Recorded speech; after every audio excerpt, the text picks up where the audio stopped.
geographically. I'm getting ready to take us on Facebook, and here we go.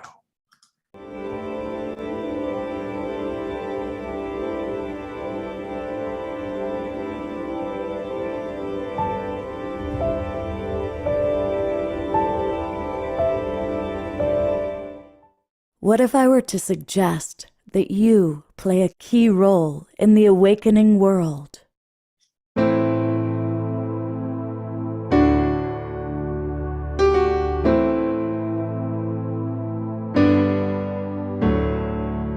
And that you are watching this because you have heard the call.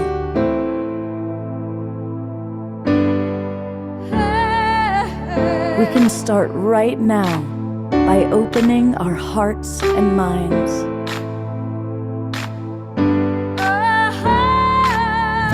Welcome to the awakening world.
Good evening, everybody. I am Love Coach Scott Katamas. I'm your host for The Awakening World, and welcome.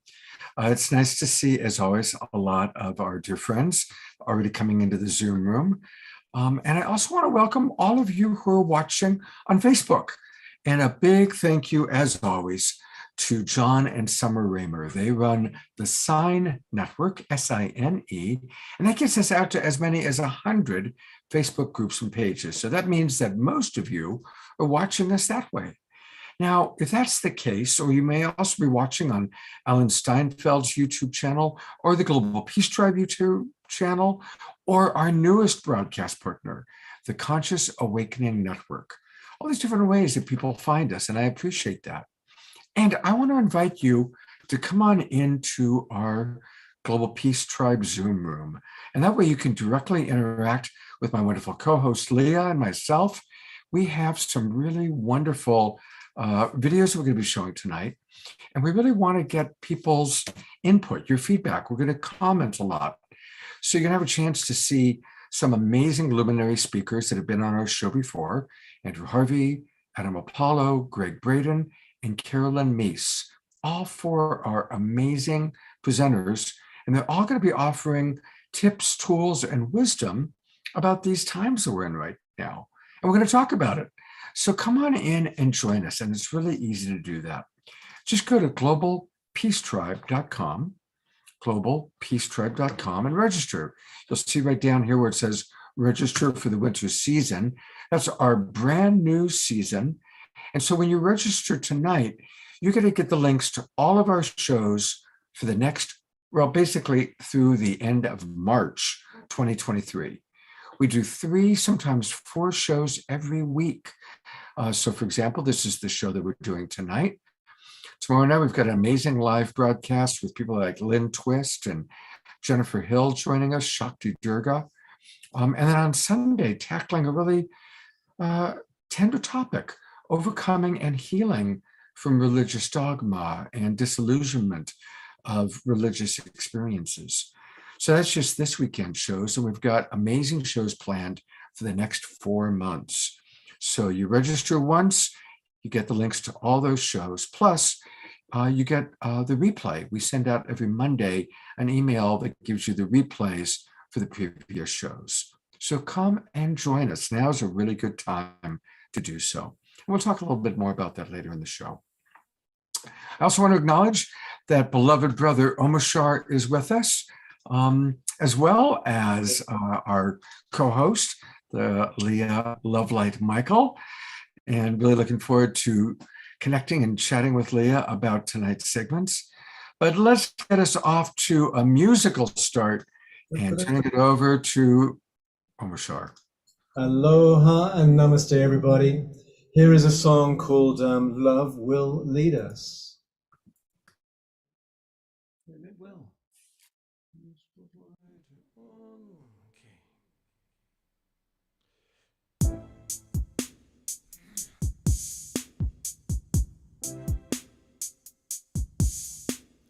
Our love will lead us on. Oh, our love will clear the way. Our love will show the world. Oh, there's nothing in the way.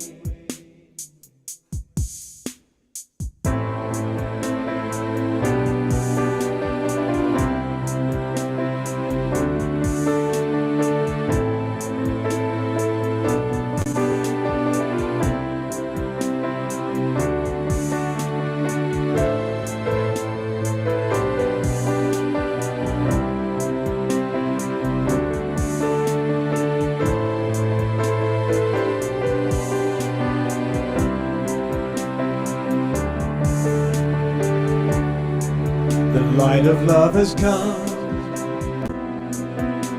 centering my soul. Amazing things abound. Now we've reached our goal. Celebrate your liberation. Shine your love throughout the world. Consciousness proceeds through being. I am here. Now, and we will light the way. Our love will lead us on. Our love will clear the way. Our love will show the world.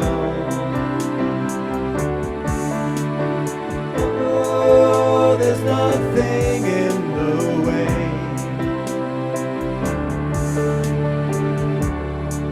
Let go of stories old. Walk into the new. Free to be at last. So stand up and be true. And celebrate your liberation. Shine your love throughout the world, 'cause consciousness precedes true being. I am here, I am now, and we will show the way. Our love will lead us on. Our love will clear the way.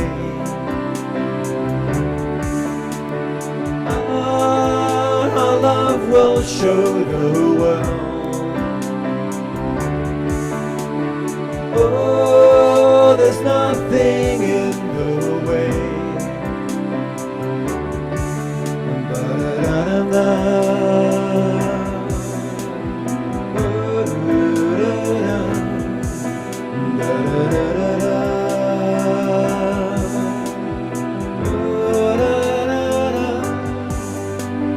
Celebrate your liberation.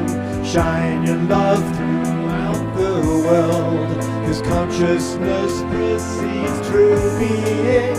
I am here, I am now, and we will light the way. Our love will lead us on.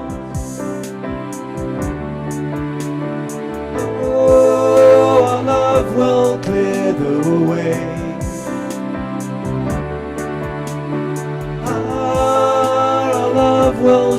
the world. Ah, there's nothing in the way.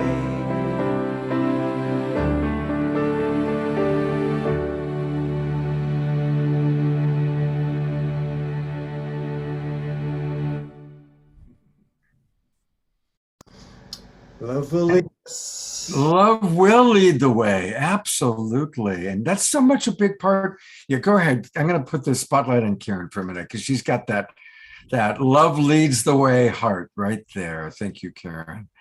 Absolutely. Hey, everybody, a reminder, if you haven't already done so, go to Bandcamp, omashar.bandcamp. And if you haven't gotten his albums, get them. They're wonderful. It's a beautiful way to listen to Omashar throughout the week, and a way to support him because he sure does a lot to support the awakening world. Thank you, Scott. Yeah, thank you. And you know what? I'd love to get some of your feedback tonight to some of the videos that we're going to play. So, my pleasure. All right. Well, I'm really grateful that Leah Lovelight Michael has agreed to come back and co-host again. And it's kind of fun because she actually doesn't know these people. I hope you don't mind my outing you there. But it's actually kind of fun because you've got you're going to have like a fresh opinion of what some of our luminaries here have to say. Yes, a beginner's mind. Exactly. And Leah, of course, is coming from Montana. She is a brilliant coach and a retreat leader. She works both with individuals and corporations. And I've just really enjoyed getting to know her. She's got a great mind. And she, like I think all of us, is really committed to awakening. She's done a lot of work on herself and a lot of work supporting other people. So she is a perfect co-host for this show. So it's great to have you with us. Thank you so much. It's such an honor to be back and to see familiar faces. And I'm really excited for the adventure of the evening. You know, before we start, you were sharing just before we came on in the show about your understanding about full moon in Gemini. And I'm imagining some of us might be feeling that.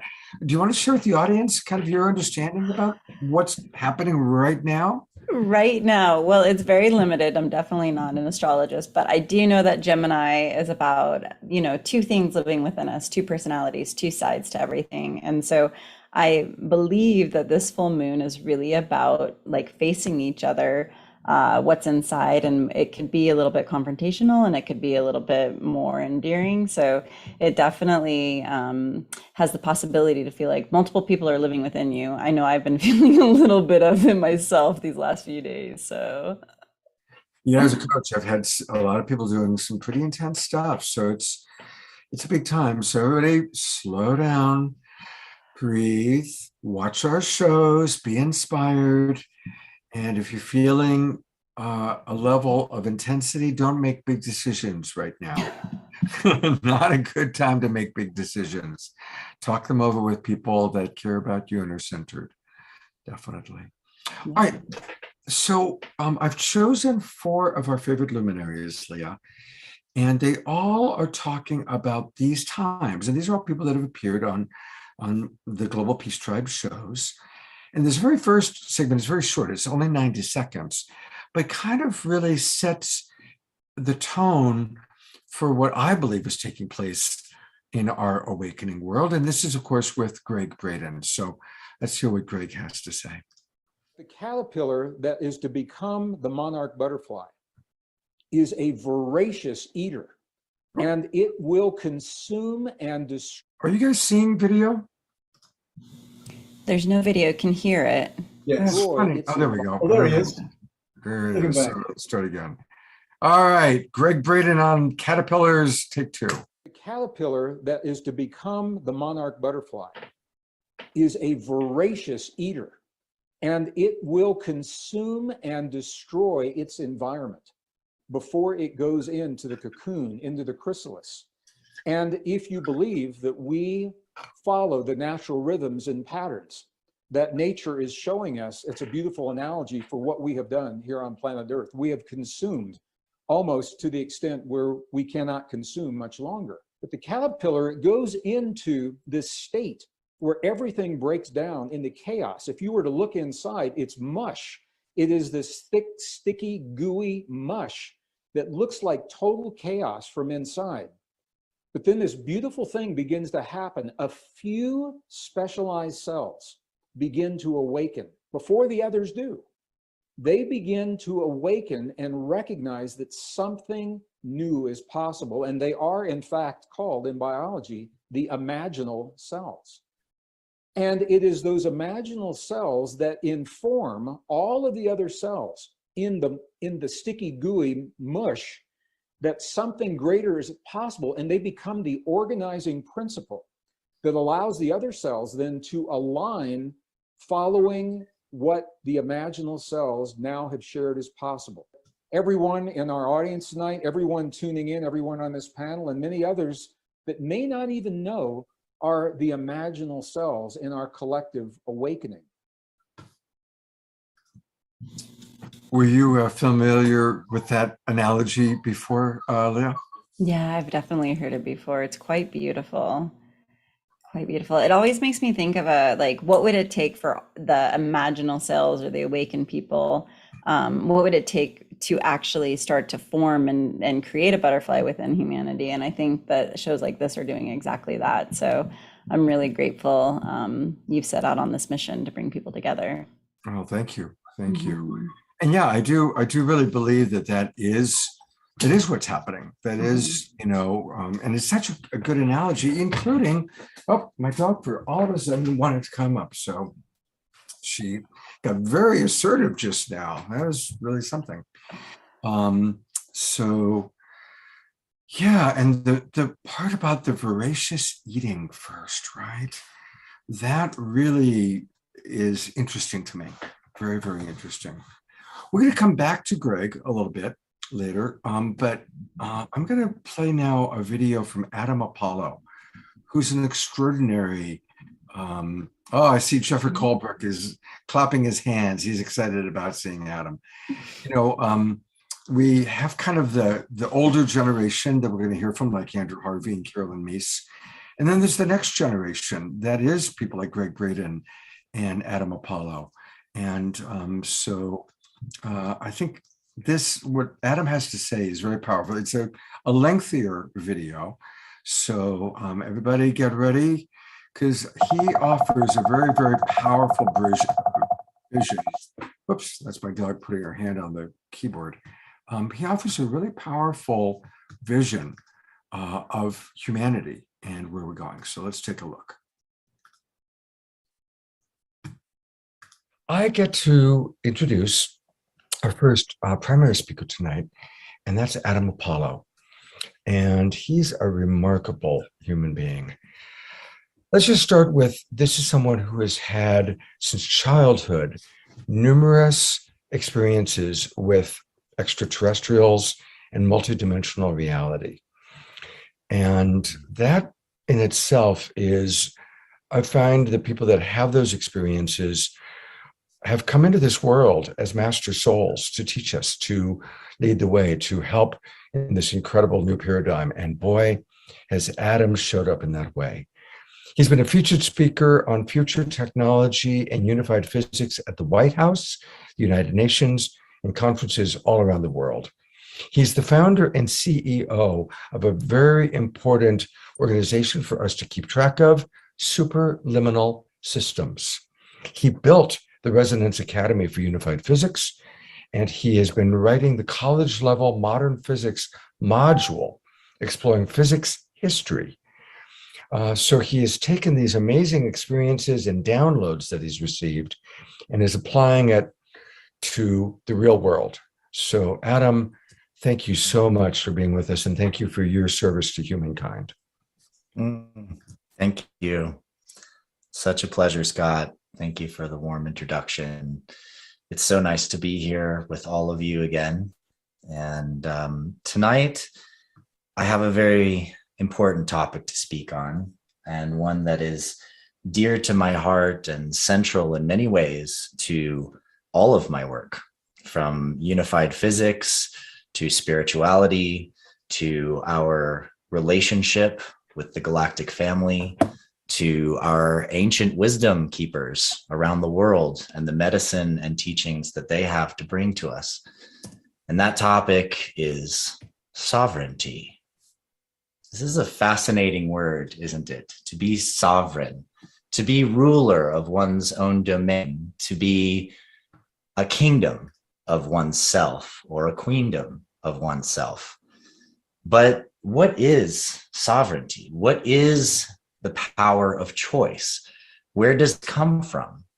And when we look at the universe through the lens of spiritual development and the contexts of masters and avatars across the ages, oftentimes our takeaway is that the journey of being is to, over time, slowly drop away the shells of individuality, to relinquish, in a sense, the part of us that is individuated, such that we may be able to open ourselves to experiencing the truth that we are one, that we are all connected, that everything is divine, that all is God, and for many, that God is you, that God is me, that we are God essence. And so how do we reconcile this journey to discovering our divine truth, the nature of our interconnectedness as creators of the universe, with the aspects of individual choice, the moment-to-moment decisions that we make? Well, in order to more deeply understand this beautiful divine paradox, it's important for us to understand physics of space-time. How is all of this creation that was created, if you created it, or if I, made to serve our experience of being? Well, if you went to basic high school physics class or college, which you know that everything is made up of atoms, not ADAMs, but ATOMs, and that these atoms are protons and neutrons, and they've got a little cloud of electrons and electrical charge spinning around them. They chain together, forming molecules, and the lattices of molecules give us the perception of wood versus metal, though both are hard, or water versus vodka, though both are liquid and clear. It is molecules that give us the experience and of the expression of the structure that we then identify as things with our minds. Yet within those molecules, there's this field of light swirling and moving and vibrating. And that field of light vibration, the electromagnetic vibration, the electron field, is reflecting back to us and communing within us the vibration of all things around us. And we experience that vibration as feelings, as emotions, sometimes subtle, sometimes overwhelming. Sometimes a vibration can cause one of our glands to literally orgasm into a release of chemical vibrations throughout our body that all our cells then interpret as a very, very strong feeling. Yet inside that field of vibration, there is these protons and neutrons. Well, what are those? Well, first off, neutrons, when they're released from the center of an atom, they decay back into a proton, meaning that they literally release a little bit of energy, reset their spin, and they're a proton within a split second, hundredths of a second, thousands of a second in most cases. And so what we're really dealing with when we are dealing with all that this is protons. Protons are like the fundamental little sphere, the space-time that could curve itself enough to forming this individualized essence, this individualized thing that's literally just a ball of space-time curved around itself and spinning at the speed of light. And that object, that little tiny thing, is where we get all of our experience of mass and matter from. the mater, the mother, the experience of Gaia, the experience of Maya, the universe itself is composed of these little protons. Well, I've had the pleasure and privilege to work with a dear colleague, Nassim Haramein, who many of you know, and built an academy to help bring his work through. And in the process, as that academy was ramping up, he developed an equation to figure out how many little oscillations of space-time itself exist within a proton. For he and I and many others had long come to realize that all of space-time is this beautiful energetic lattice, a field. We are inside a superfluid crystalline field that is communicable, that vibrates me to you to we can exchange, we can feel. Mothers can feel when their kids scrape their knees in the yard. We are interconnected by the field of entanglement that braids us together in this fabric of space-time. And that field fabric is made of just a bunch of little oscillations of light. It's literally just all light. And so a proton is actually just this field of light that has curved enough to wrap back around on itself and become this little ball. And protons never die. They last forever. They are, for all intents and purposes, eternal. We think it might take 4 lifetimes of our universe for a proton to decay. So that should alone tell you just how important the protons are. But in my own work, I took Nassim's calculation for how many oscillations exist within a single proton, which is in the volume of the proton about 10 to the 60th Planck spherical oscillations. Now, that's a 10 with 60 zeros after it, right? That's a big number. But I discovered that if you take the amount of time that we have existed within this universe, and we look at the earliest evidence that we have of the birth of the universe, and we calculate that into the span of time that the entire universe has been alive and been in being, it turns out that there's 10 to the 60th Planck seconds in the lifetime of the entire universe. What this suggests is that every moment of the universe, every second of time experienced, is encoded in every proton, meaning that every single particle and every part of our body is literally a hard drive storing the memory of the entire universe. And so there we have it. The oneness is inside the thing, the proton, this seemingly separate object, because there's different protons in here than there is in here. And yet we're both storing the field of memory of all time. Isn't that interesting? And so when we begin to look at ourselves, we begin to see, wait a minute, I don't have to try to achieve oneness. I don't have to work to experience the divine. In fact, I am the entire memory of the universe already encoded in form. And I also have my own individualized stream of experience. And the stream of my own experience is my own lens. It is how my little part of this universe, of this divine expression, this massive crystalline beauty sees itself. And there is so much preciousness in that acknowledgement, and so much sacredness in my own view, my own perception, my own choice, including my own mental constructs and the ways that I create limits and games for myself to overcome certain challenges and grow deeper into my own being. And the choices that I also make to claim my space, my truth, my essence, the choices that I make to support others and see them for who they truly are and support them for whatever choices they may make.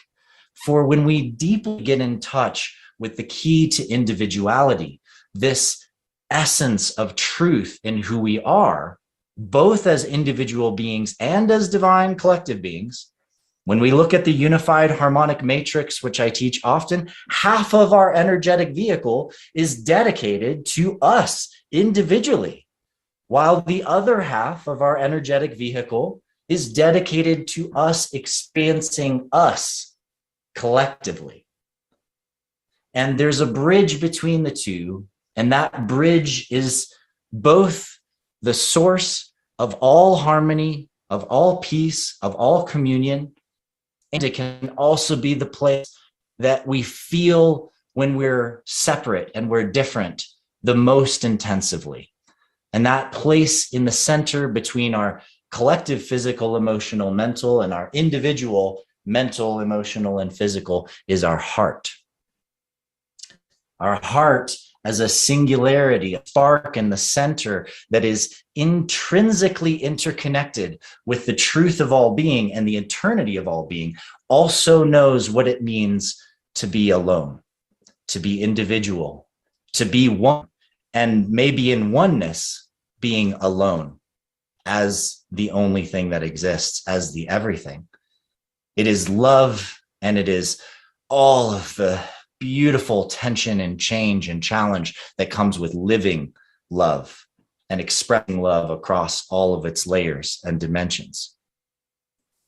If we are going to live with love, if we are going to choose to be in service to all life, if we are going to go on the journey to discovering the true nature of ourselves and claiming who we are, then we must claim and acknowledge the sovereignty of every other being. The power of each person's choice is part of a trust that exists between us. It is the heart of common and natural law. It is the deepest truth that we actually can live and express with each other, which is me saying, I know who I am, and I'm going to honor you for who you are and all you are and whatever it is that you choose. I'm going to honor it. I may not agree with it.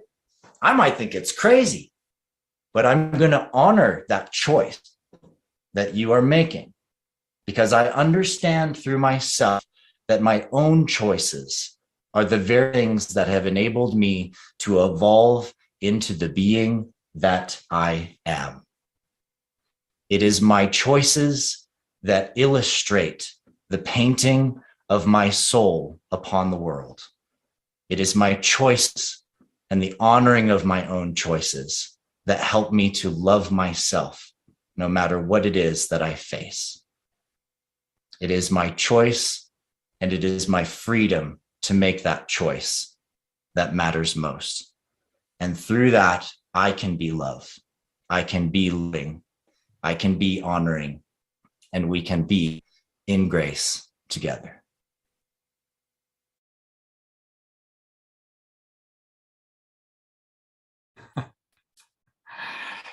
You know, as Dia writes, so very well expressed, making retention of this material easy while he is still sharing pretty phenomenal stuff.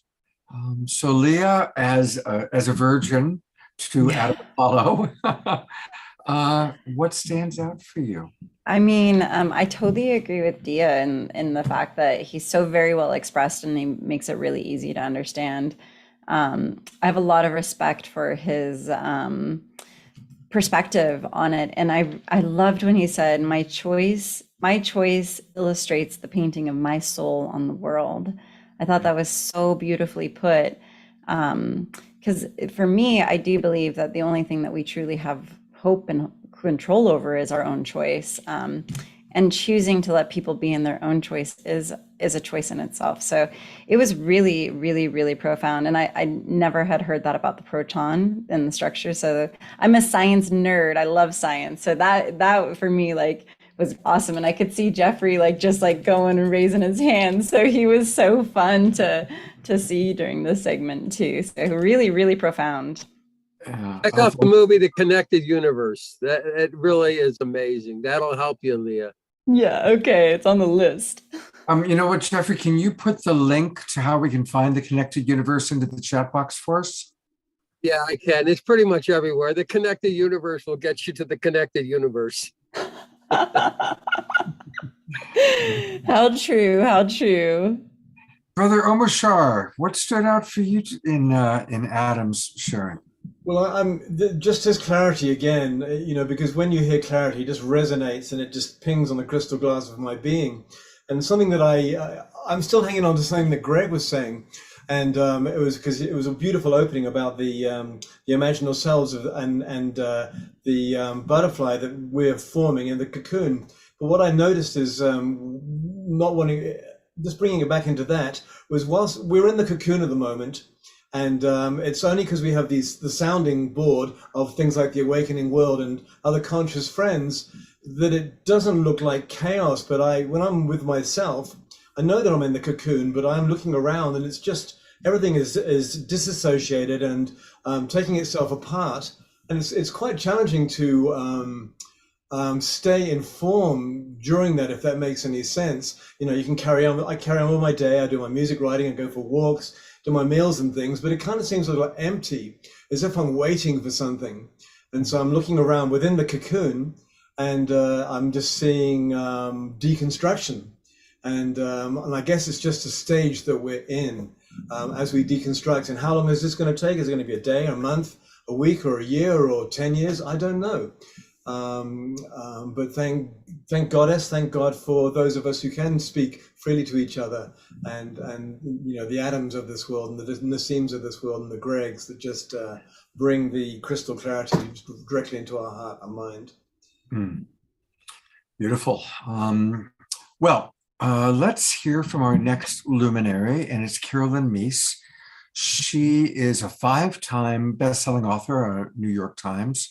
She's been on the show several times. And I've got 2 segments that I've chosen for each person. We might not get to all of them, but here we go with Carolyn Myss's first segment, at least, that I've chosen to show. And this is from when she was on the show last year.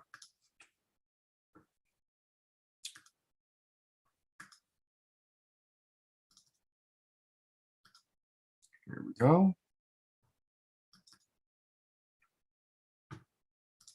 And it wasn't until I really started to look at why people don't heal, and then why don't people heal, and then how can people heal, and until my life took a journey into the nature of the soul, until I looked at the significance of now, of this time we're living in a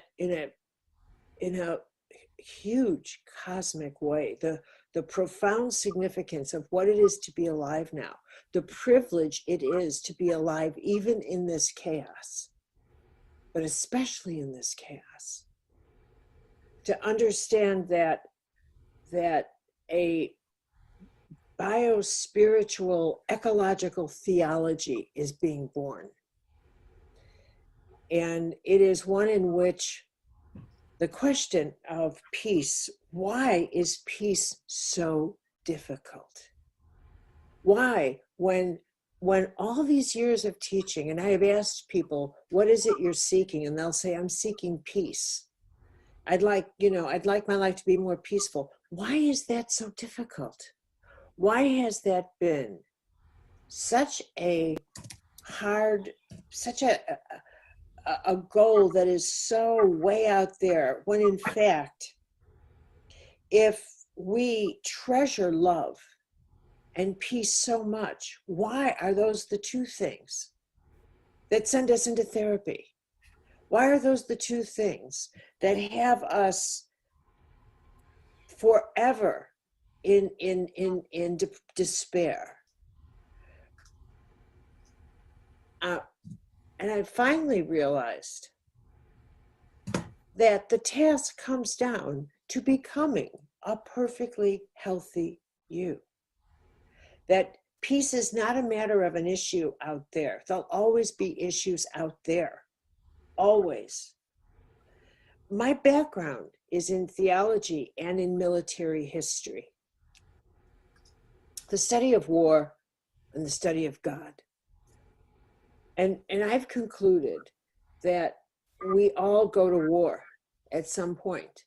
We go to war with ourselves, we go to war with others, that conflict is in our DNA, and that we have to resolve conflict within ourselves. We have to take ourselves on.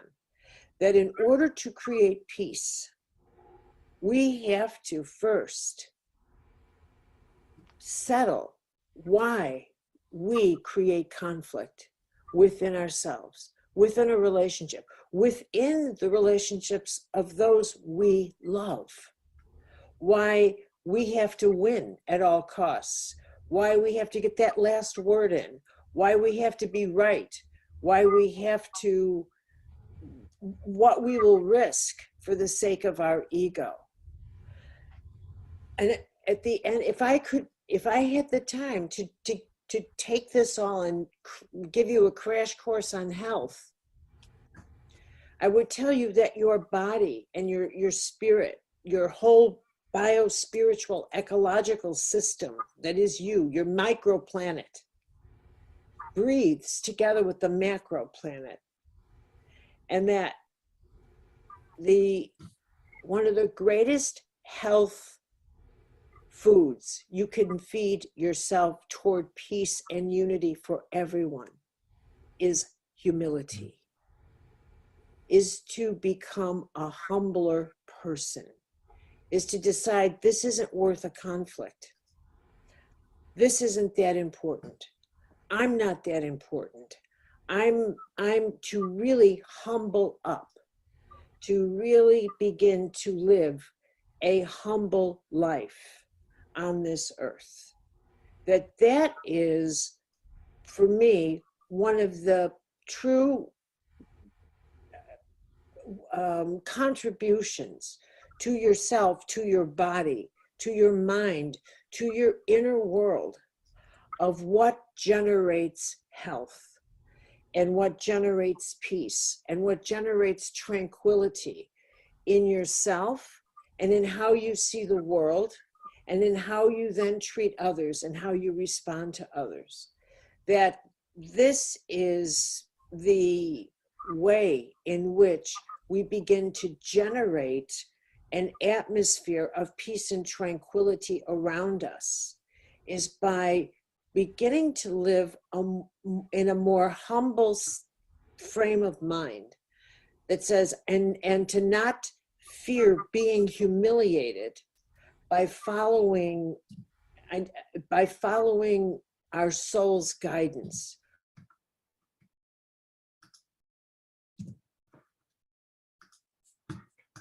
There it is. You know, I love her understanding of the power of humility.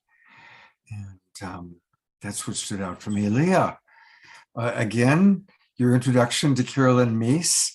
What stands out for you?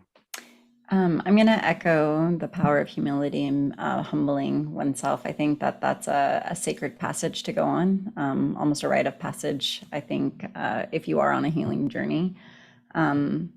I loved her combination of war and God and this like meeting in the middle of it. You know, I wrote a book on fear, and in that fear, it's like it's love and peace that we all long for, but I think it's also what we all fear the most in many ways, because if we find that love and peace, then what is existence and beyond that? And so it's very profound. I really enjoyed it. And I do think that humility is a really secret ingredient to peace in life. It simplifies a lot, that's for sure. It's that old adage of would you rather be right or would you rather be happy, right? You know, and it's so important for us to look at. My friend Paul Sterling, who's a love coach, he's come up with a term which is no BSW, bad, stupid, or wrong. And to really notice, when am I engaging in a conversation or a debate or an argument where I'm trying to prove that the other person is in some way bad or stupid or wrong. Mm-hmm. And my great mentor, Marshall Rosenberg, taught about, if you really want peace in the world, because that's what Carolyn was talking about, how do we have peace? Eliminate all enemy images. That begins with noticing anytime you dehumanize somebody by saying, what an asshole, what a bitch, what a jerk. Anytime we dehumanize another human being by assigning a word like that, our problem, nobody is an asshole. There is no asshole in the world that's a human being. There are people that do things that piss us off. There are people that make choices that don't meet our values. But our problem isn't with who they are as a being. Our problem is with the choice they're making. But when we escalate it to dehumanizing at that level, it's an act of violence. Absolutely.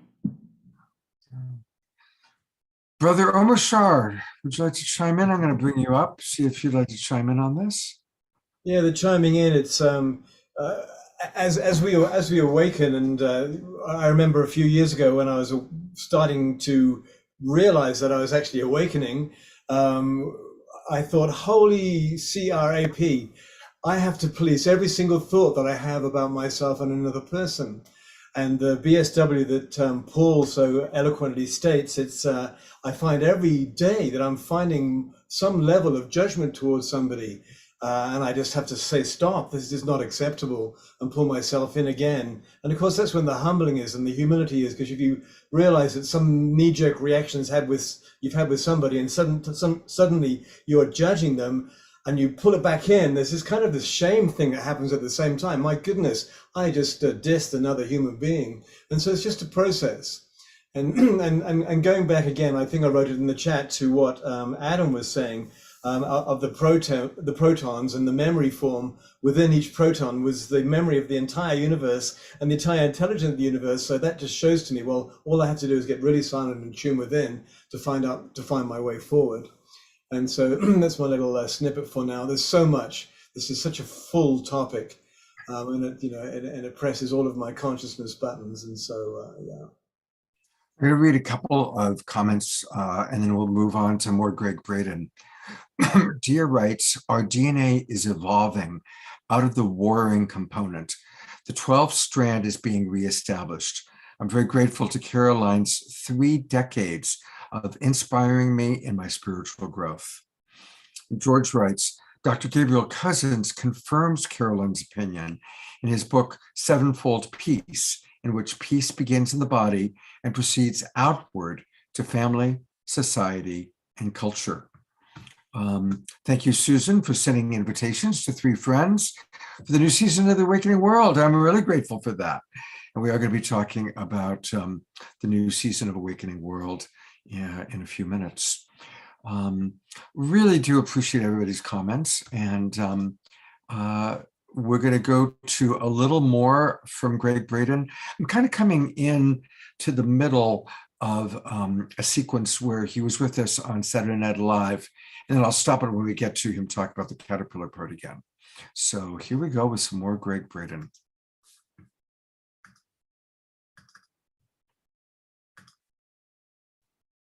Tonight. So I want to begin by saying thank you. And I just want to say it feels really good to be with so many good friends.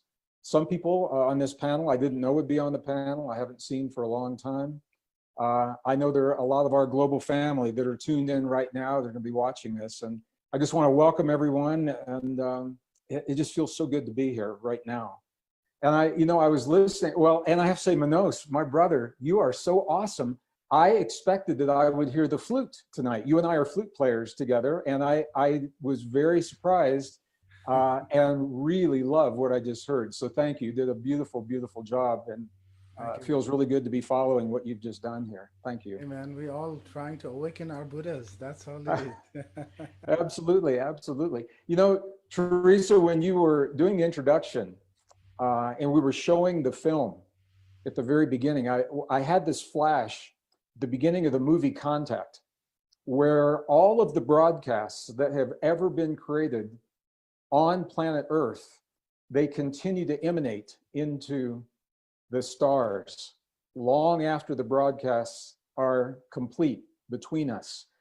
And I cannot help but think that somewhere parked out on the edge of our solar system or our Milky Way, wherever they are, they're getting this broadcast tonight, and they're probably saying, man, it's about time, that these people are waking up to this possibility. So it was very present with me. I had to share that as we begin tonight. So, many of you know me through the Global Coherence Initiative with the Institute of Heart Math. I've been with that project, Roland and Claudia and many others since the inception. And so many people are going to talk about that tonight. I'm going to talk about something a little bit different. Teresa, you mentioned that you've been sitting in your chair all day. I have been the same, doing the same thing. So many people believe that because we're in this global pause, that somehow everybody's taking a break. And I have to tell you, nothing could be further from the truth right now. Behind the scenes, we are busier than ever, busier than we've ever been. And I've been in meetings all day long. There are groups working with adjunct groups, the United Nations, adjunct groups, governmental agencies, social agencies, everyone recognizing that something so extraordinary is happening right now. And it's not something that you're going to hear on CNN or Fox News or the mainstream media. It goes much, much deeper. And I think that people, even the people that I talk to in the grocery store, they're coming up and they're saying, what just happened? What just happened? They know that it's about more than this global pause that we're all experiencing right now. And as we begin to emerge from this pause, as the nations and now the states in America are beginning to lift some of these restrictions, everybody's asking the same question. There's a world out there that did not exist before this all happened. And everyone is asking, what does that world mean? What does that world look like? And here's the challenge. Here's the challenge that every group, every organization that I'm involved with, everyone is experiencing exactly the same challenge. And I'm just going to share it with our audience tonight. We know that something new and beautiful is possible, but here's the question. How do you imagine the potential of what is possible for us and what can be without running it through the filters of everything that we've known in the past? How can we begin to imagine this world of equality, this world of sustainability, this world that we all know is possible? How can we do that without hinging upon the framework of what we've known in the past? And it might seem like an easy thing to do when we talk about it, but when you really sit down with people and they begin to describe what they envision as being possible, they begin to understand that is all based in the filters of everything that we've known in the past. And we have an opportunity to do so much more right now. So as the opening film clip for tonight began, there was the mention of the caterpillar and the butterfly. And I was actually going to talk about that because I was just speaking with my dear friend, my colleague, my spiritual brother, Bruce Lipton, 2 nights ago. He's in New Zealand right now. They're packing to come back to the US.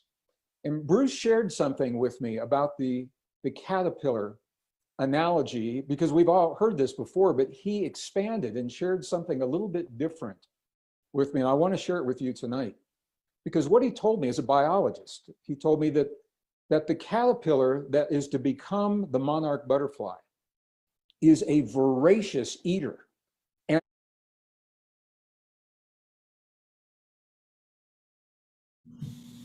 Oh, you're muted. I need to unmute myself. Thank you. So yeah, there you have it. And it's kind of an interesting little capsule because obviously I went back. This is from a year and a half ago. So, you kind of a little bit of a time capsule there. But I love how Greg really does talk about all that's going on underneath what we don't see on CNN and what we don't see on, certainly what we don't see on Fox News. Showing a little bit of a bias there. Leah, what's alive for you? Well, I just really appreciate the powerful question that he was asking of how do we imagine a potential without the lens of the past, our biases and other beliefs. And it really gives me hope for the future because I think that kids are coming in different now. And so I think that, obviously our youth is maybe still too young to create impact, but they see the world so much more differently than we do. And I think that they're good people to ask this question too. I think it's such a powerful, powerful question, imagining what might be possible without the lens of like what we already know. Because this new world, even right now, we're still coming back into it, and creating it. What might be possible still. So I really, how do we imagine? I'm going to take that and chew on it for a while. Like that was a really great question. Yeah, and again, it comes down to the analogy, or we can use the analogy.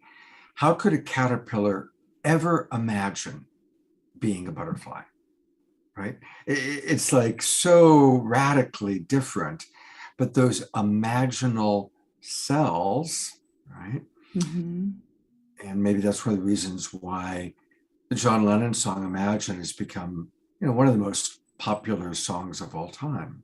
Mm-hmm. Is it triggers within us this deep recognition that we really need to imagine a world of peace. We need to really actively imagine something different than what we've known and what we've seen. We can't create that new world, so we really can have an awakening world taking place. I think the beauty of what you just shared, Scott, too, is the imagination. Our mind really doesn't know the difference between if it's real or if it's imaginary. And so what might happen if we all do stop and just take time to imagine what might be possible? So I think that that's a really beautiful reflection. Yeah, you're inspiring me to do that tonight. I'm a big fan of Einstein, and if you read Einstein's quotes, probably half of them are about the power of imagination. Mm-hmm. How, and I'm paraphrasing, but I love the quote that's something along the lines of, the true measure of intelligence is how quickly we can change our beliefs, right? Mm-hmm. And then that leads to the power of imagination. Because if you listen to the great artists, they allowed themselves to receive this incredible thing. I'll give another quote that I love. Bob Dylan was asked, how do you write so many songs? He said, I don't write them. I just write them down. That's great. And again, that's the power of imagination. Just, the great artist within any of us, really allowing ourselves to just open. Karen writes, imagination is how everything is created. And Dia writes, that which we imagine is reality. Absolutely. Brother Omar Shah, I'm going to bring you into the conversation here. What comes up for you, partner? Well, what comes up for me is the word belief. I had a little trigger there because I think that we need to eliminate all beliefs in everything to return to our original imaginal self. Because if we're imagining through prior beliefs, we're going to just create the same as the filter of the belief we're thinking to. And if it's true that within us, within every proton of our being is the universal truth, then we don't need to believe anything. We just need to know. So if we get into contact with the divine source of ourselves and can start accessing the universal intelligence, then we're in a state of knowing.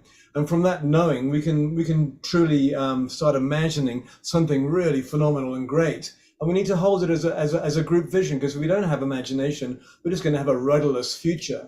And we cannot allow that to happen anymore. We cannot, because we'll just recreate what just happened. And something that Leah was just saying, or someone was saying, I think it was you, Leah, about new children coming into the world. I watch, for instance, my children, or my child, and how much they've been influenced by the smartphone, right? And I'm not too sure that giving somebody who's been educated by an iPhone since birth and an iPad is the best person to imagine our future. I'm just throwing things out here. I'm not saying this is all formed. I'm just, on the fly here. Unless we put the iPhones down, unless we put everything down and start to fully connect with the earth and our divine nature and the mother within, we're not going to be able to envision a future that we haven't already envisioned. And that's my $1 million for right now. I'm appreciating that. And I'm feeling a little guilty about my addiction to my iPhone. Well, no, me too. Dude, it's right here. And I think to 15 years ago when I didn't have one, I think, what happened? This is now, zip tied to my ventricle and left ventricle. And however, it's a wonderful thing. It's wonderful, but it's also equally dangerous. Yeah. So if you've been brought up in a city and you've been brought up with just screens and this and everything that CNN and Fox and everyone else puts out there, the game's lost already. And it's those of us with conscious parents, we have some chance at a greater imagining. Thank you. I got home just today. I was walking Jasmine Bear, and we were walking in a really beautiful spot along the bay, and I was checking my iPhone. And I caught myself, I realized, Scott, the sun is out. You're walking the dog. You've been in front of the computer screen for hours already today. And look at that addiction, right? It's done. My walk today was exactly the same. I left my phone on my bed and I thought, hang on a minute, how about going out without your best friend? And what a concept. I had trepidation. It's like, really? And so I ended up going out for almost an hour walk, but I put it in my pocket, but I didn't take it out. So that was one thing, but I still took it with me. It's like, really? Beautiful. Very honest, very honest. Hey, I want to, first of all, thank Adrina for being the first person to register tonight. And I'm going to take a moment to just talk a little bit about what's going on, because we do have some really exciting things that we're announcing this weekend for the first time. First off, Kristen and Cornflower, who are two of our absolute favorite musical artists, and they met through Saturday Night Live, through the Global Peace Tribe, and have done, I think, 4 concerts together now.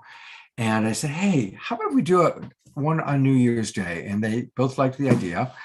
So I'm announcing for the first time online on our show that kick off your New Year's Day with a concert with Cornflower and Kristen. It's going to be on January 1st. That's a Sunday this year, 1 o'clock Pacific time, 4 o'clock Eastern.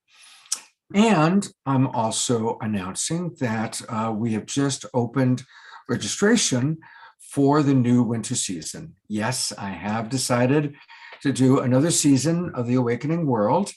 And we're going to make a couple of changes. We're going to move our Friday night show to Wednesday nights. So starting January 1st, our Friday night show will be on Wednesday nights. And that way we'll have kind of a midweek show, kind of break things up a little bit. Also, it will allow our beloved friend Trish Wright to come back and co-host on a weekly basis. So Trish will be co-hosting every Wednesday night. I will continue to have guest co-hosts for Saturday nights and Sundays, and sometimes on Wednesdays. Hopefully Leah will come back, and we've already got commitments from Kristen and Larissa Stowe and Tangela. So, and we'll be continuing to bring all of your favorite beloveds. Now, I'm really wanting to grow our audience, so I came up with an idea. As you register, if you register at $75 or higher, you'll automatically get a free ticket to the New Year's Day concert. You'll get a permanent pass to my Saturday morning relationship satsang group. And you can give a gift subscription. If you come in at $75, just let me know who you want to give a gift subscription to. I will send them a nice email, welcome them to the Awakening World. And for anybody who comes in at $150, you can give away 2 gift subscriptions. So I'm going to put all that into the chat box one more time, or maybe even 2 more times tonight. But let's really grow this, because to be honest, to continue this, I need to grow our audience. It's wintertime. People are now going to be back home. They're going to have, they're not going to be out as much at dinners, festivals, restaurants, and such. So now that we're kind of coming back in, is a good time to really remind people or turn people on to the Awakening World. And a big thank you to Susan, who has already invited 3 of her new friends. Let's really grow this out, because as you all know, our shows are fantastic. We do amazing, wonderful, frigging shows, and we need a bigger audience. So this is my pitch. Please help me get out there, pass the word on. And, next week is a really good week to invite people, because on Saturday night, we're going to have a really special show. Deborah Giusti is coming in to co-host with me, and we're going to have a lot of our favorite presenters all about ascension. We're going to have the Twin Ray, William Henry, the Stargate people, Pagit and Julianne. We've got Cornflower doing music, Omashar doing music. I mean, every show is great, but we're really making a big point for next weekend shows to be especially dynamic and exciting for a lot of new people. So let's turn on new people to the Awakening World. I'm counting on all of you for your help and your support. Thank you, thank you, thank you. All right, with that, let's go hear a little bit more from Carolyn Myss, also from a year and a half ago. Thank you, Ken, and thank you, everybody. And what lovely company. Wow, that was gorgeous. And what a pleasure to meet all of you who I have not met before, but what lovely company. And thank you for having me again and to contribute to this marvelous conference. And the subject matter of co-creating your vision in what we would call the new normal. I'm not sure we should even use the word normal yet. It's a very bold word to use.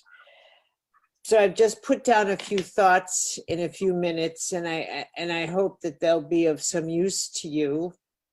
Let me begin by saying that co-creation is a real is a genuine power that is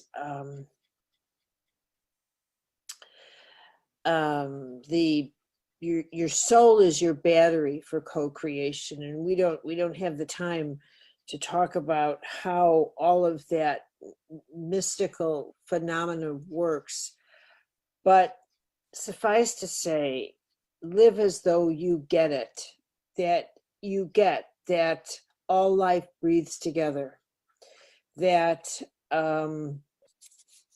in choosing to heal yourself, that is an act of co-creation, and the beneficiaries are all life. That as you heal yourself, you are in fact healing the planet, and it doesn't make any difference that you do not understand how that works or why that works, which begins the first stage of the new normal. That the new normal is going to be a bio-spiritual ecological theology that's going to be rooted in the laws that govern nature, govern your body, govern all creation, and these laws are a manifestation of the nature of God, that we are living within the laws of God, and that at some point, though none of us listening will live to see this happen, we may well be at the beginning of what will become a sacred soul ecological life system. We are on the verge of entering a galactic community. And that's reshaping, whether or not we realize it, the fundamental core of our collective Abrahamic theologies. It's the celestial world is shaking as the myths are melting in the celestial world. And believe it or not, that in itself has to do with the eruption of a virus.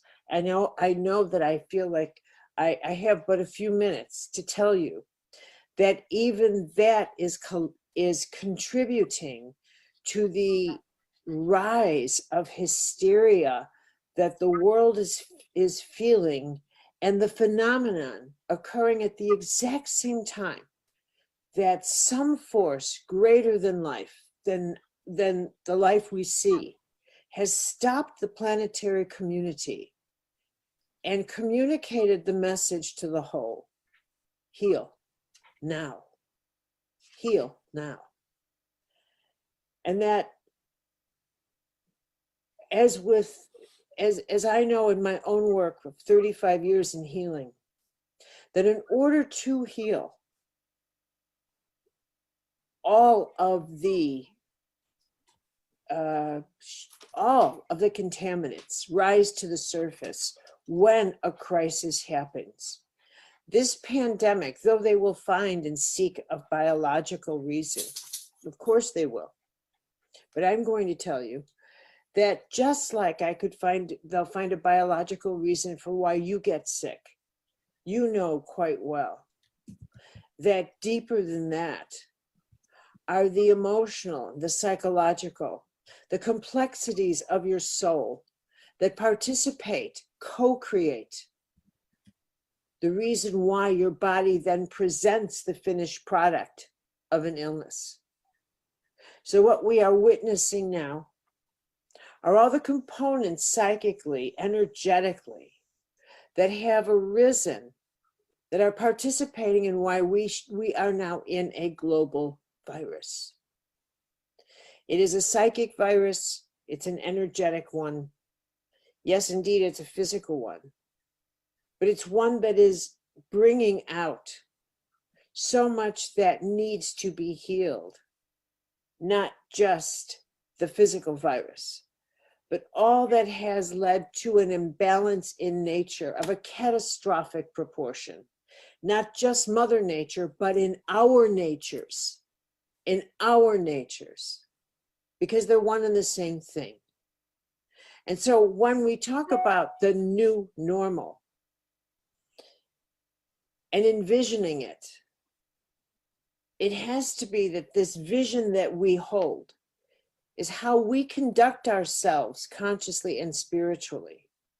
That we now begin to step outside the collective narcissism that has been a way of life of ours for 25, 30 years, and begin to think that I need to wear a mask, not because of me, but because of the community I live in.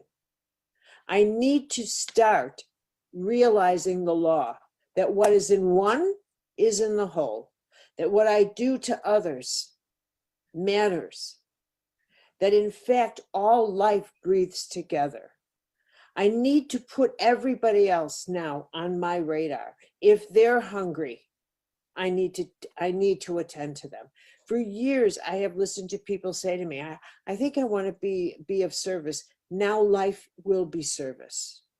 Now all of us will be called into service for humanity, because this is the moment. We will not pass out of this easily. No, we will not.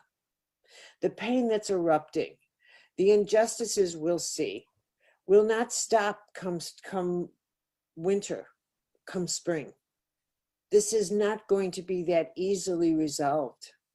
So we have to resolve within ourselves the new normal, that we do not have weak backbones, but titanium ones, in which we recognize that we're built for this moment. If you're alive in this moment, you're built for it. And the way we take this on is that we recognize that every act of goodness counts, that every act of courage counts, that how we treat each other matters more now than it ever has. And that now is the time to recognize all life breathes together, that we truly are one soul.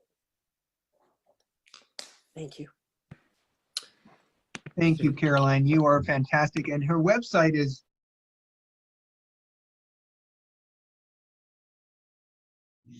You muted again, Scott. You might remember that Kenny Kaufman from the New Living Expo was my one of my co-hosts on a regular basis back in the Saturday Night Alive for the Global Peace Tribe days. Leah, same question. What stood out for you? Well, I think you had put it into the chat, stepping out of the collective narcissism. And that really goes back to the prior clip where she talked about being humble, you know, in the sense that, like, if we're going to heal together, we have to be together. And I loved how she just repeatedly said, all life breathes together. And I could just almost feel like the expansion of the call and the group, like actually just breathing together. I think that starting it off with the idea of co-creation, I wake up every day and think, how am I going to co-create today? And often it's how can I make somebody else smile? How can I make somebody else feel good? And first and foremost, before I go out and do that, how can I co-create that within myself? So I have a lot of respect for her and her perspective, for sure. I'm really grateful to get to meet her this way. Yeah, she's great. They all are, you know, and they're luminaries. They light the way for us. They really do. We're going to hear from one more person, Andrew Harvey. But before we do that, I do want to make a couple of more announcements. You know, as I mentioned, Leah is a wonderful coach. And so I just want to encourage people. I just put her website and a little bit about her into the chat box. And a reminder for everybody watching on Facebook, that's where you want to join Global Peace Tribe. Come on in. All these good things going into the chat box. But, you know, Leah, when I asked her about her coaching, and what she says on her website is she helps people transform their inner world to achieve the wholeness in life that they desire. And I think that's a beautiful way of putting it, Leah. So Leah's website in general is Leah Lovelight, her name, leahlovelight.com. And you can book a session with her. You can work with her, and it's really easy. You can book a call. Yes, I will accept your cookies. And Leah, tell us a little bit about it. When people book a call with you, what are your discovery calls like, and what is that? Yeah, absolutely. So really the discovery call is to find out if we are a match for each other. Every person has a guide, and every guide has the person. And really it's just getting to know what you're looking for. I work with a lot of people around fear specifically. I have a lot of experience in somatic work. And then I also support the creator who wants to launch something as well. So my support can go from the personal inner world to the personal world that you want to create on the outside. So it really has a broad spectrum of support. When I work with individuals, I usually bring them in to a 6-month or a 12-month container. And we do mindset, somatic work, we do lifestyle design. So it's a very expansive wholeness program that I have put together, because ultimately I believe that we all should be sovereign. I love that Adam had said that originally in his post. So I really do help individuals become sovereign beings within themselves. Wow. Yeah, and even if we don't work together, it's a fun 30-minute conversation. So 30 minutes. I might sign up for that. yeah. And if I'm not the right fit, I always do try to find the right fit for somebody too. So I believe if we want to grow, we should grow together. So Thank you. I really appreciate your integrity. yeah. All right. Well, our last guest is someone I absolutely adore, Andrew Harvey. And Andrew coined the phrase sacred activism. We had, gosh, I guess about a year and a half ago. Oh, it'll be 2 years actually in January. In January of 2021, he did a 4-hour workshop for us, which was really incredibly powerful. I mean, this man has traveled the world. He's written over 40 books, and he usually collaborates. He's written with Carolyn Myss, who we just saw. He's written a book with the Dalai Lama. He's a really remarkable human being. And a little bit about Andrew's history, because it's a fascinating history. His father was the ambassador to India from Britain. He was the British ambassador to India. So Andrew grew up with this very interesting juxtaposition of extreme British aristocracy, but raised by Hindu nannies and Hindu, the kind of the people around the compound on the British, what do you say? The British, what's that word? Embassy. Thank you.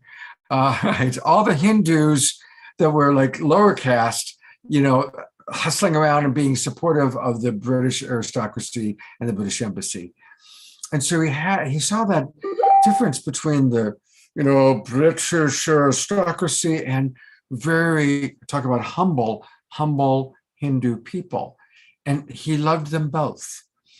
He went on to become a scholar at Oxford, learned multiple languages for the purpose of reading all the great sacred texts in their original language, reading the Bible in the earliest Aramaic version, reading the Vedic scriptures in their original Sanskrit 7,000 years ago. Brilliant man. Anyway, this is something that he did this for us, I think, last December, this particular segment. He's done multiple segments with us, but he talks about the power of the great mystic, Kabir. So here we go. I'm grateful to be able to call Andrew my friend. We've developed a really lovely friendship over the years, and I'm proud of that because I really love this man. So here we go. Here is Andrew Harvey. And go. We are waiting for Andrew Harvey to speak. Hello, everybody. This is Andrew Harvey, and I'm speaking out of the obvious erupting global dark night. We are all suffering at a very great depth. I have known for 20 years that this moment would come, and that we would in our lifetimes reach showtime, the time in which we would need to go to the depths of ourselves to find at those depths deathless consciousness and deathless courage. And all my work in the last 20 years have been devoted to this moment. And one of the most important, I believe, aspects of the work that I've been trying to do is that I've been summoning back and invoking the very great mystic guides that I know have helped me stay strong, and I know will help you stay strong and luminous and exalted and hopeful, even as this necessary, terrifying evolutionary process continues.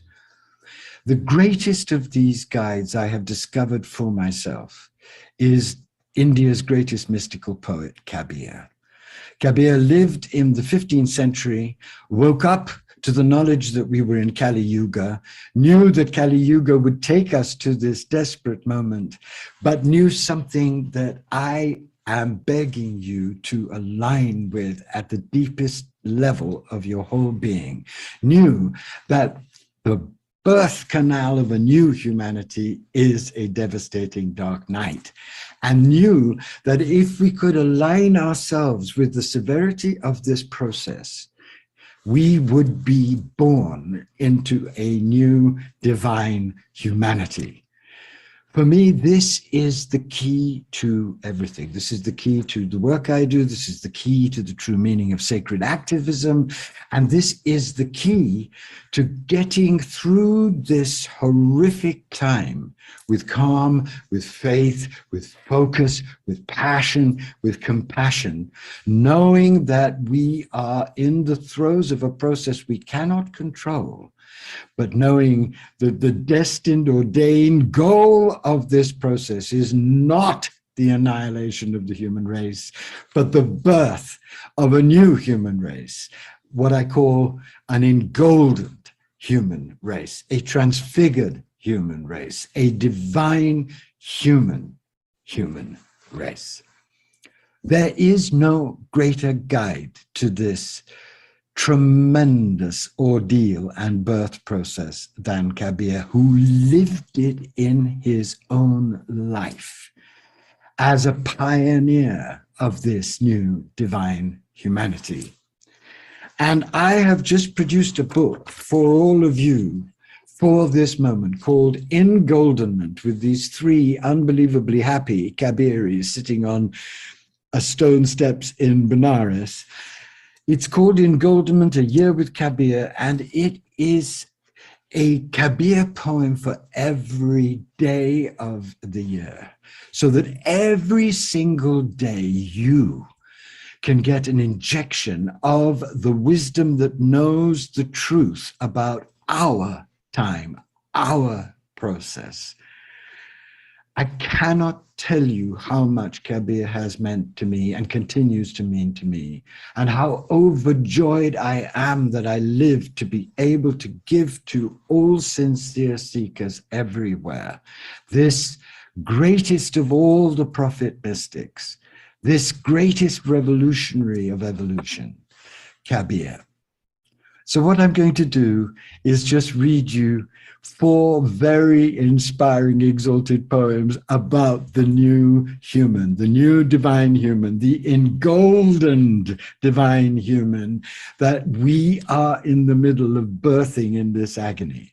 Please listen, and please keep this vibrant, rich, holy ideal alive in your heart mind, because you'll find that if you do, with Kabir's help, you'll be able to go through the inevitable pain, the inevitable suffering that in any birthing process always involves.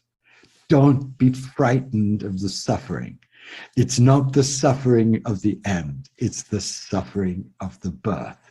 And as any mother knows, and I've spoken to so many mothers about the birthing process, it can be absolutely nightmarish. But when you know that it's because you're birthing something amazing and new and unprecedented, then with spiritual practice, you find the guts, the calm, the faith, the trust, to go through whatever you have to go through, so that the divine plan to birth you into engoldenment, the engoldenment of the mind, the engoldenment of the heart, and the engoldenment of the body can be fulfilled.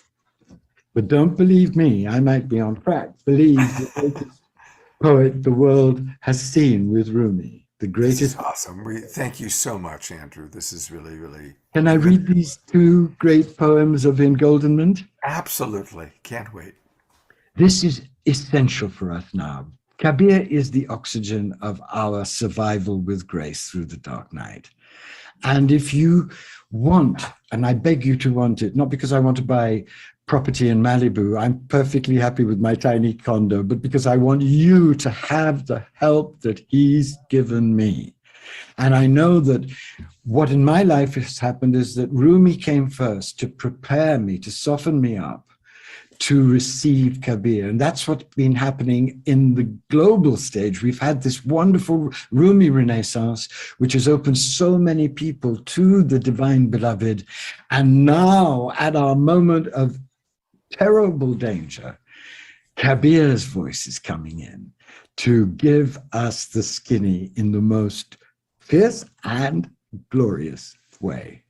So for the price of a rather mediocre breakfast, if you order Engoldenment from Amazon, you can have Kabir for life, for this period, for all that we're about to go through, and he will keep you steady and strong as he has kept me. And God knows it's been hard, but I've had him in me and around me, sustaining me. And I have wanted with every cell of my body to allow you to have that sacred companionship by this great heroic pioneer of the next stage of our evolution. So let me read you just two wonderful poems about what's happening to all of us, if only we can align ourselves with it. This is December 8th and December 9th. When lies and deceit ran out of my body's house, I realized the Lord in all his splendor. Rain came down in torrents. After the wild storm, torrents of divine love drenched me, body and soul. Then, O Kabir, the sun soared out, the sun of glory, the sun of realization, and darkness dissolved forever. That's what's happening. The lies and deceits are being squeezed out in this horrible process of the body of humanity so that this great torrential blessing can descend on those who've prepared themselves for it so that they can leap into the arms of the beloved and be engoldened. And when you are engoldened, or the process beginning of engoldenment, you will understand this poem, because this is the poem when someone gets that they're being utterly transfigured by the miracle of the beloved's grace. And you'll notice that in the first line, he says, conch, gong, trumpet, and that's the sound of an Indian temple. And what he's talking about is the moment when you realize that all the suffering and all the pain and all the horror have led not to the end, but to an unimaginable blessing of being engoldened in heart, mind, soul, and body, remade, reborn, renewed. We need this like we need oxygen. It's the truth. And we need to make that truth adamantine in our souls so that we Absolutely. can. Absolutely. This is for you, Scott. It's for everyone listening. It's for all human beings. And it's especially for the work that you do with such heroic courage every weekend, offering ways through, offering modalities, offering practices, offering different voices for people to claim their spirit.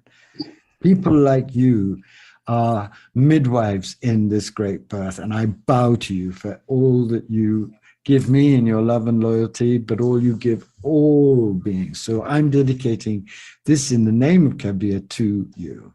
Thank you so much. Conch, gong, trumpet, hear them thrilling through the divine palace of your body as at last, at long last, you merge with your eternal husband.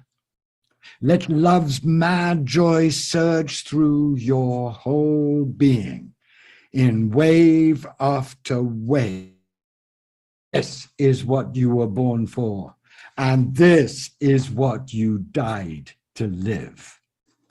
This is what we are now dying to be able to be empty enough, humbled enough, reverent enough, loving enough, hungry and needful enough to be able to receive the torrential golden grace that is pouring down upon us to transfigure us. This is not something I believe. This is something I know. This is something I know of this process through the grace of Kabir. And I know that if you can truly align yourself with this in whatever way is most natural to you, on whatever path you are on, with the help of Kabir as a massive infusion of grace and energy, nothing will be impossible for us, even in these seemingly impossible times. It always gets the very darkest and most grueling before the impossible possible dawn. So never, ever, ever lose hope. Beautiful. Absolutely beautiful. I love that man. Leah, your introduction to Andrew Harvey. I just can't stop smiling. He has so much passion. Like, I'm like, I want to get in the birth canal with you. So,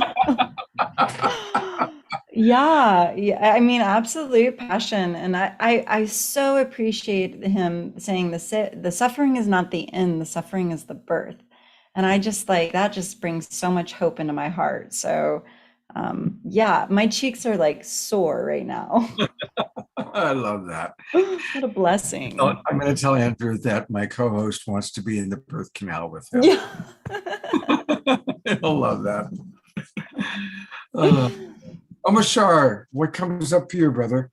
Just his passion, not just his passion. I mean, that's kind of almost dissing it. I almost wish I was Andrew. He has so much passion, and I can feel that potential within myself. And as I put into the comments, his commentary on Kabir's poetry is almost as profound as the poetry itself. And I've been to India many times, and having been around places where there's the caste system, and there's the British embassy, and there's the ghost dogs of the aristocracy that used to think that it controlled India, I can kind of get where he's coming from. He was already disassociated from normal reality. And when we finish today, I'm going to buy that book because I want that book next to my bedside. And I didn't write it down last time when he gave us that beautiful video that he took in India. I forget where it was, but it was a few months ago.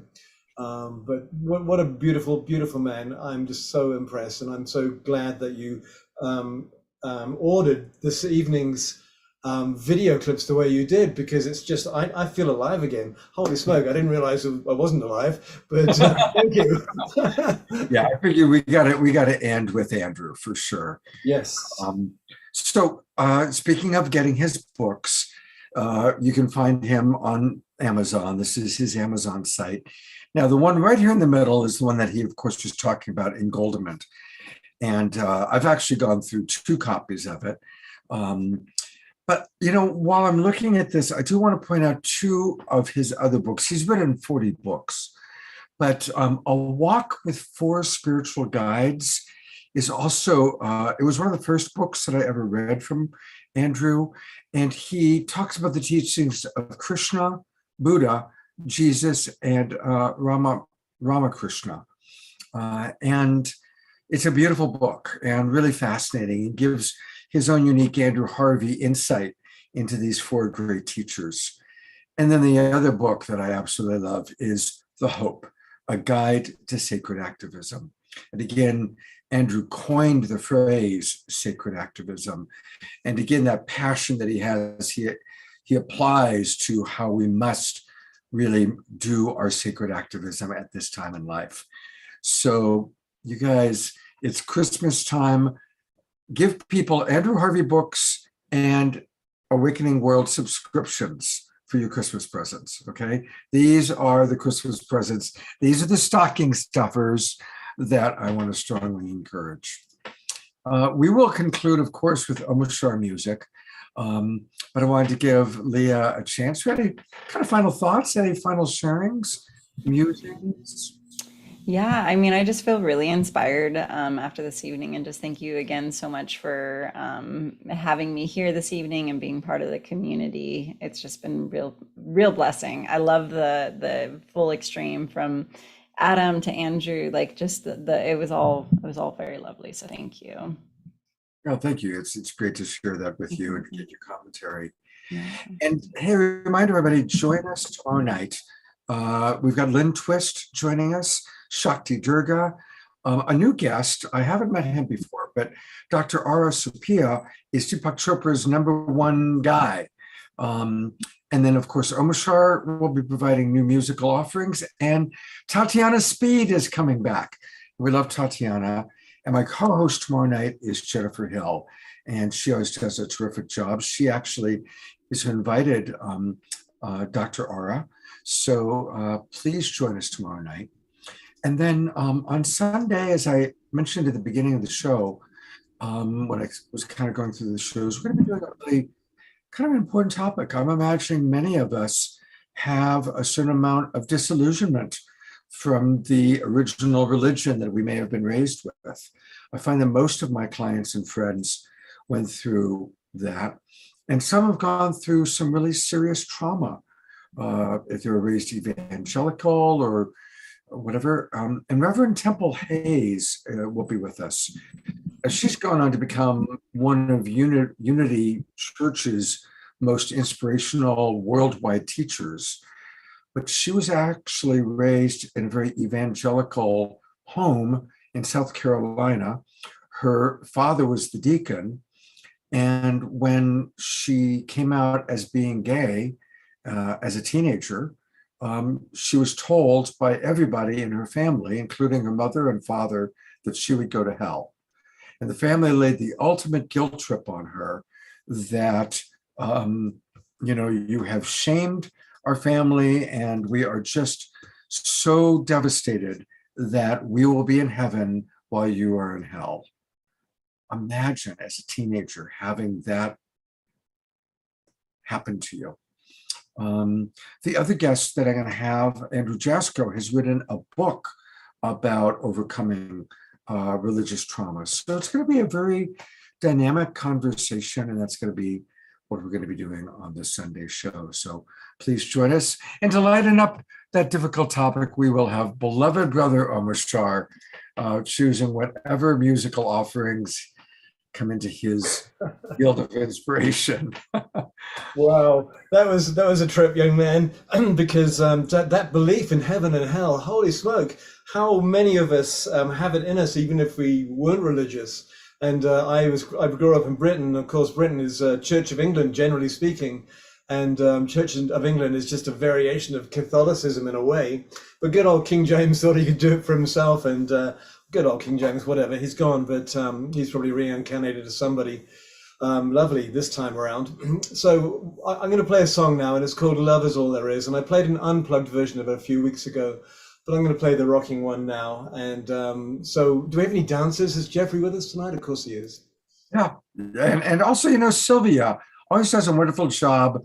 She usually has something that she's holding up. So I just want to acknowledge Sylvia, and also Karen Eisenberg, or wonderful other dancers. We're missing Eleanor Joy tonight, but we appreciate anybody who gets up and moves and grooves to the music.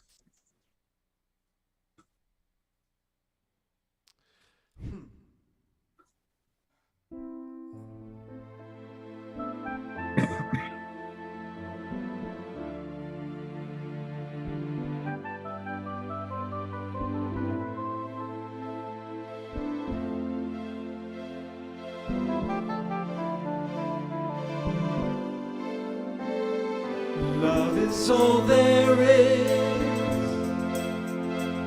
So put your hand in mine. Keep open your heart. We are love divine. Love is all.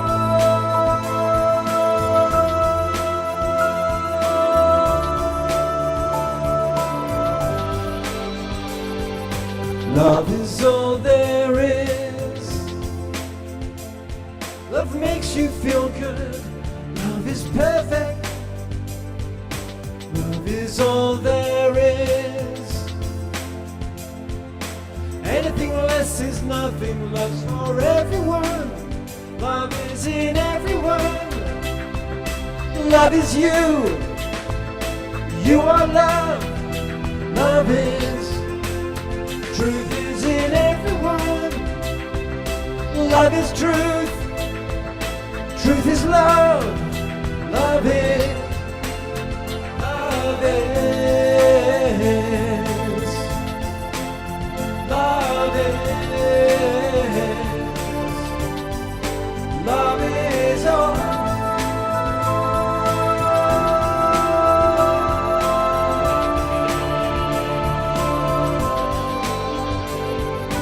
Love is not a dream.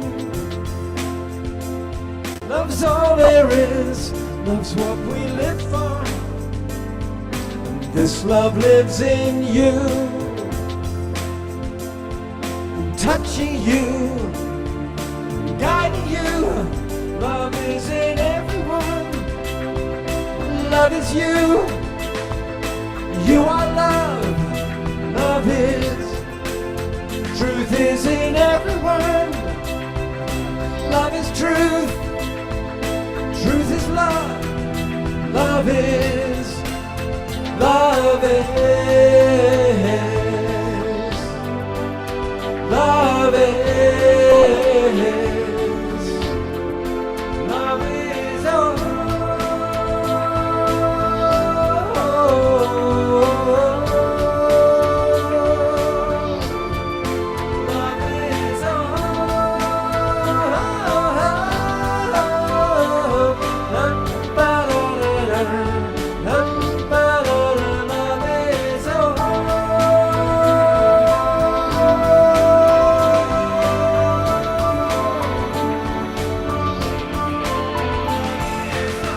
Is all there is. Love lives in you. So keep open your heart,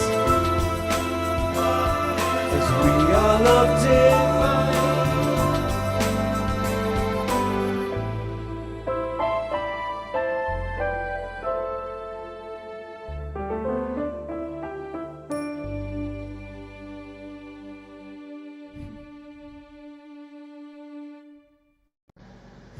Let's all twinkle, beloved brother Omashar. Lots of twinkles to Twinkle Shah. thank you. Saturday satsang. Oh, yes, thank you always for reminding me. So, well, two quick things. I pulled this up and then I'll do satsang. Thank you. Somebody had mentioned if you're going to go to Amazon, please go and join Unify the World. That's our partner, and a little itty bitty fraction of what you spend on Amazon will come back to us. So this is a way, not instead of registering for the Awakening World, but it's a nice little adjunct. So please do that, and I will put that in the chat box as well.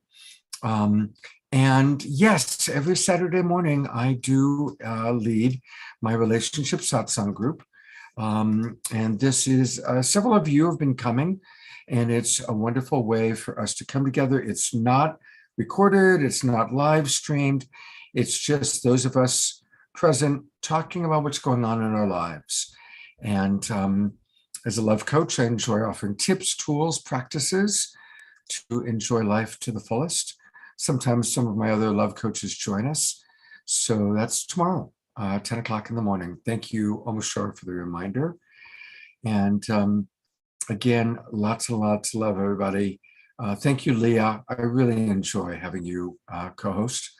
And Omashar, I look forward to seeing you tomorrow night. And God's blessings, everybody. Get a good night's rest. Come to Relationship Satsang in the morning and the show tomorrow night. Yes, Mark, we will start creating Global Peace Tribe t-shirts, maybe Jasmine Bear paraphernalia. Take care, everybody. Much love and have a good evening.